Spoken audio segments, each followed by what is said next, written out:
Film शुरू होती है जब अमांडा बैग पैक कर रही थी, जबकि उसका पति क्ले सो रहा था। वह जागता है और अमांडा से पैकिंग के बारे में पूछता है।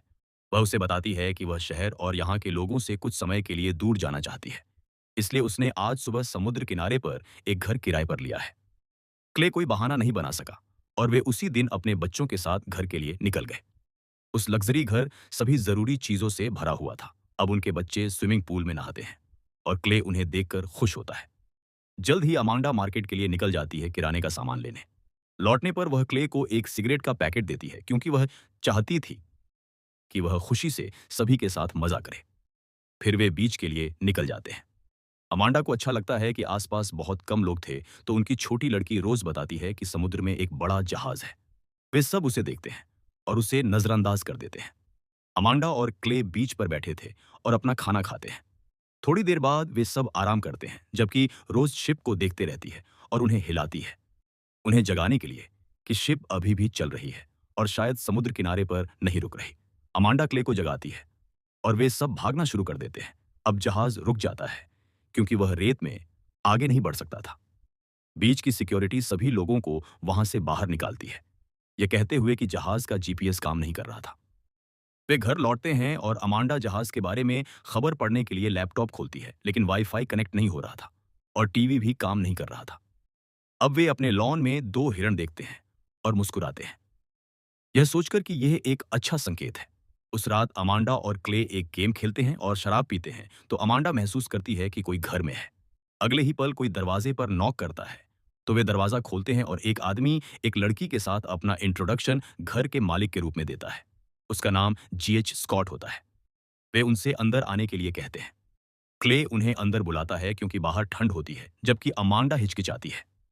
वे उन्हें बताते हैं कि हम शहर जा रहे थे, लेकिन पूरे शहर में ब्लैकआउट है, इसलिए उन्हें रात यहाँ बितानी होगी। अमांडा कहती है कि वे उन्हें उनकी प्राइवेसी में बाधा डालने नहीं दे सकते क्योंकि उन्होंने पूरी वीकेंड के लिए प्रॉपर्टी किराए पर ली है। वह कंपनी में शिकायत दर्ज करने के लिए लैपटॉप खोलती है, लेकिन इंटरनेट और फोन में सिग्नल नहीं होते। अचानक स्कॉट चाबियों का एक गुच्छा निकालता है और बहुत संघर्ष के साथ वह एक दराज खोलता है। उसमें पैसे और एक पिस्तौल थी।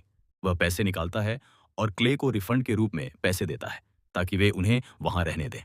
क्ले पैसे स्वीकार करता है, जबकि अमांडा बहुत गुस्सा हो जाती है। वह क्ले को अलग ले जाती है और उस पर गुस्सा होती है कि उसने उन्हें वहां रहने दिया। उसको शक होता है कि दोनों पिता और बेटी ने कोई योजना बनाई है।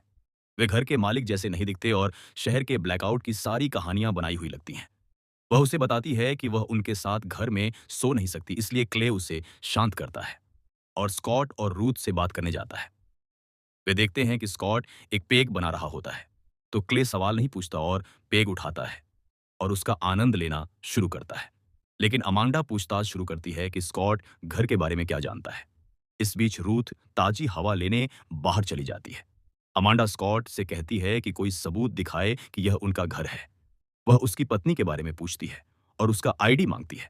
वह बताता है कि उसकी पत्नी बिजनेस ट्रिप पर है और उसका आईडी उसका वॉलेट में रह गया है। जैसे ही अमांडा उसके झूठ की ओर इशारा करती है, टीवी तेज आवाज के साथ चालू हो जाता है और बताता है कि नेशनल इमरजेंसी के कारण शहर की सारी लाइटें बंद हैं। क्ले इस पर विश्वास कर लेता है और रूथ और स्कॉट को बेसमेंट में रहने की अनुमति दे देता है। रूथ बेसमेंट से नफरत करती थी और तुरंत अमांडा के परिवार को बाहर निकालना चाहती थी, लेकिन स्कॉट उसे शांत करता है और कहता है कि वह तय करेगा आगे क्या करना है। दूसरी ओर अमांडा महसूस करती है कि रूथ ने स्कॉट के साथ उसकी पूछताछ में डिस्टर्ब किया था। वह जानती थी कि उनसे झूठ बोला जा रहा है। इसके अलावा वह क्ले से पूछती है कि उन्होंने उन्हें जहाज की घटना के बारे में क्यों नहीं बताया। अमांडा बहुत उलझी हुई लगती है। उसी समय टीवी स्क्रीन पर न्यूज दिखती है कि यह एक ग्लोबल साइबर हमला है। अगले दिन रोज अमांडा को जगाती है और कहती है कि उसे फ्रेंड्स का आखिरी सीजन देखना है, लेकिन इंटरनेट नहीं है। अमांडा उसे इंतजार करने को कहती है क्योंकि नेशनल ब्लैकआउट है। अब उदास होकर रोज बाहर चली जाती है और पूल के पास बैठ जाती है। अचानक वह एक हिरण देखती है और मुस्कुराती है, लेकिन अचानक बहुत सारे हिरण बगीचे के किनारे इकट्ठा हो जाते हैं। अमांडा जागती है और अपने लिए कॉफी बनाती है। उसी समय रूथ वहां आती है और पूछती है कि क्या उससे कॉफी मिल सकती है, और वे पूछना शुरू करती हैं कि अमांडा और क्ले क्या करते हैं। अमांडा कहती है कि वह एडवर्टाइजिंग में है और क्ले प्रोफेसर है। अमांडा ब्लैकआउट के बारे में बताती है कि उसके फोन पर कुछ समय के लिए वार्निंग मैसेज दिखाई दिए थे, जो वार्निंग साइबर सुरक्षा हमले के बारे में थी। रूथ बताती है कि हैकर्स ने शायद पावर हाउस पर हमला किया होगा। इस तरह उन्होंने पूरे सिस्टम को हैक कर दिया। तभी स्कॉट आता है और अपडेट के बारे में पूछता है।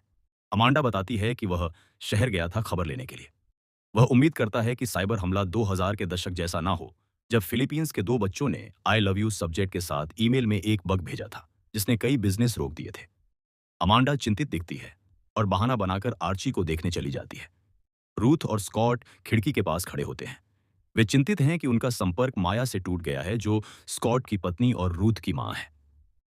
साइबर हमला एक डिजास्टर है और रूथ बहुत ज्यादा परेशान हो रही थी कि समस्या बहुत बड़ी लगती है। उसी समय क्ले कार में होता है, जो किसी से मिलने के लिए जा रहा था और जानना चाहता था कि क्या हो रहा है, लेकिन उसे कोई दिखाई नहीं देता। दूसरी ओर रोज आर्ची से बताती है कि उसने सुबह बहुत सारे हिरण देखे, जैसे वे कुछ कहने की कोशिश कर रहे हों।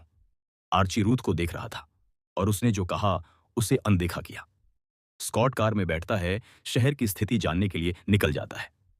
वह एक घर देखता है जहां सब कुछ बिखरा हुआ पेडी डीहा था और ऐसा लग रहा था जैसे उसे अभी अभी छोड़ दिया गया हो, खिड़कियां टूटी हुई थी। अब क्ले अपनी कार रोकता है जब वह एक महिला को चिल्लाते हुए देखता है। रोज और आर्ची झाड़ियों में जाते हैं, यह पता लगाने के लिए कि सारे जानवर कहाँ गए।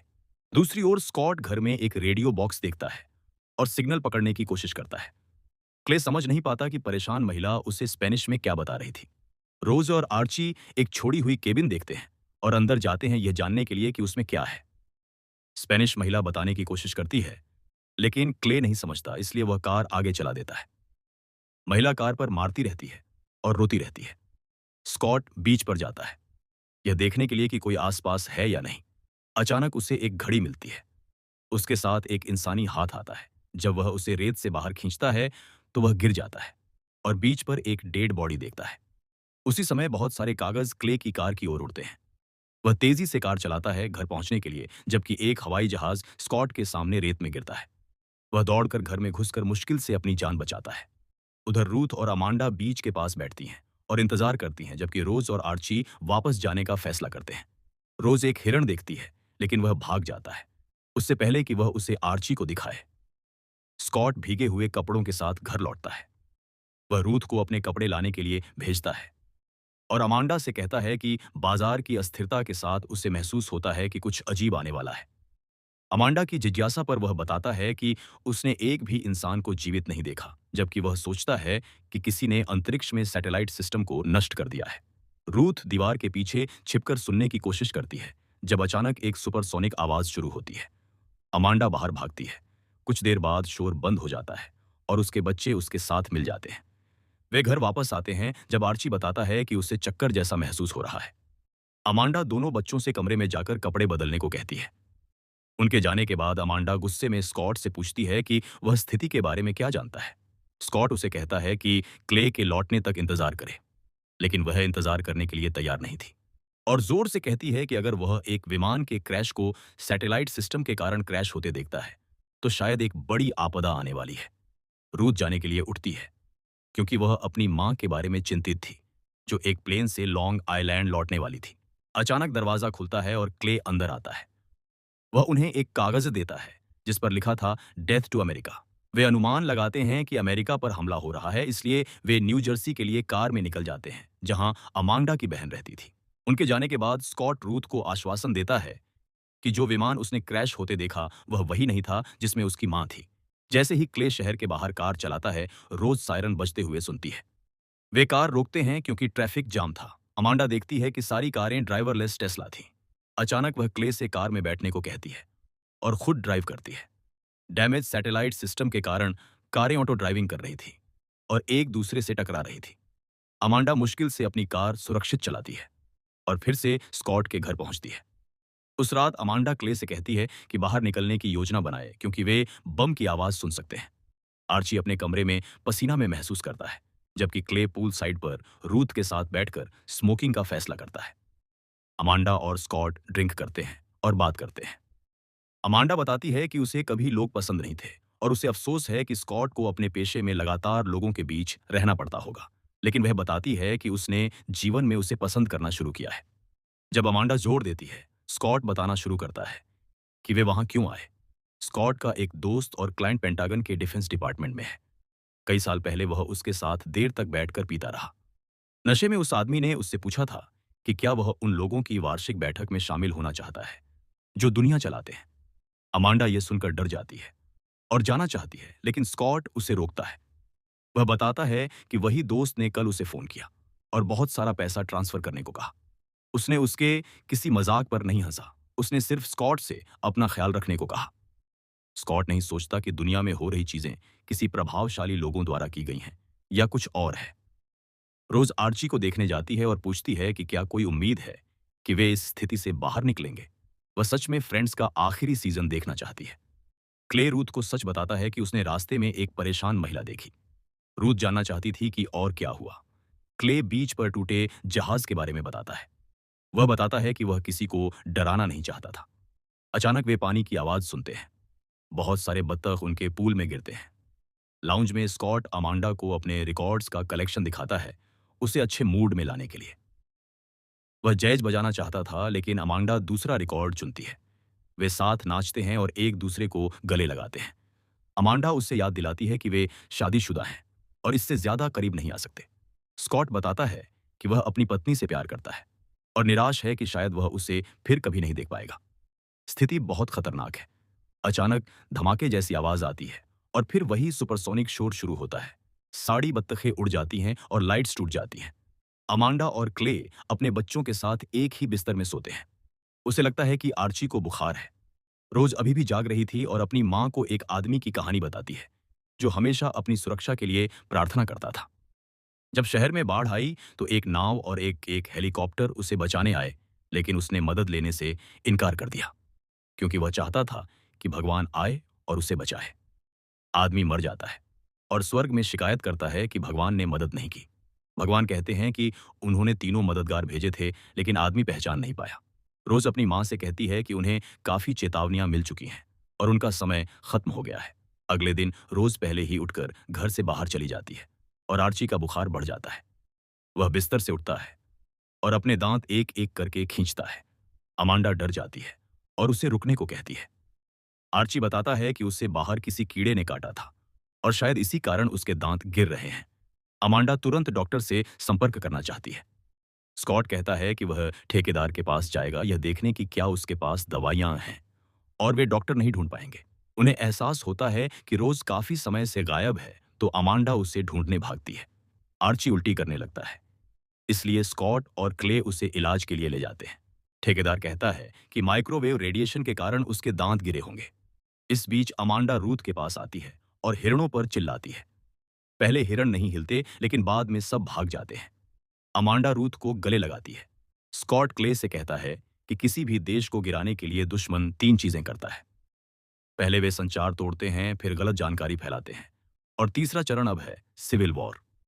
शहर में धमाकों की राख और आग के बादल दिखते हैं। देश पर हमला हो रहा है। दूसरी ओर रोज पास के घर में जाती है। वह खाना खाती है और कमरे खोजती है। अचानक उसे एक धातु का दरवाजा मिलता है। वह उसे खोलती है। यह एक भूमिगत बंकर होता है जो ऐसी आपात स्थिति के लिए बनाया गया है।